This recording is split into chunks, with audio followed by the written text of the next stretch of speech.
ako, buset. So guys, magbalagi ako gigil. kakatapos lang magkape.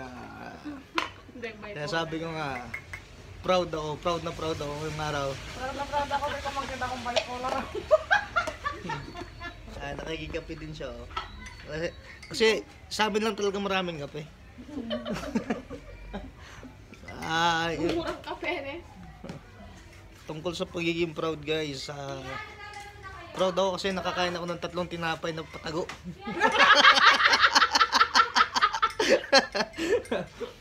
Siyempre, titingin tayo sa left tsaka right. Tapos bigla susubukan ka, diba? Proud ka nun. Nakakain tayo ng 3 tinapay, patago. Tatawa si Missy, so kasi nga, syempre Ulo mo kasi pasalit dyan. dapat, ganun talaga yung mga ninja moves na ginagawa guys, no? So, walang halong biro to, at saka walang cut-cut ito, no? Totoong nangyari nga, I'm so proud.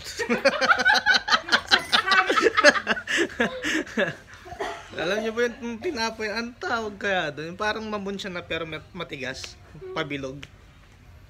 Ayun, share ko lang, no? Siyempre, pagkasusubuan niya ako, eto, nasa likuran ko yung pintuan. Titingin akong ganun. Tapos, susubo niya sa akin. 3 tinapay guys, sunod yun. Diba? Ayun! Yung plastic, kala ko meron pa laman. Toasted mamon. Toasted mamon pala, ayun. So yun guys, diba? Dahil kay Mrs. Nakaka-proud kasi nakakain nga ang 3 tinapay na patago. So, shoutout sa inyo.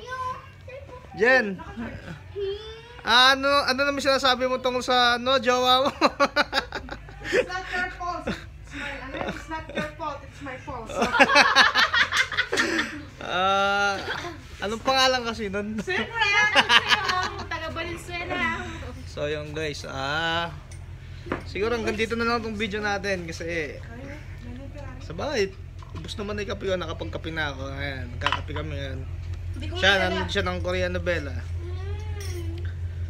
So yun, nakaka-proud lang dahil sa tinapay na 3. Hindi ko intention napatawanin ka, pero nakakatawa talaga guys.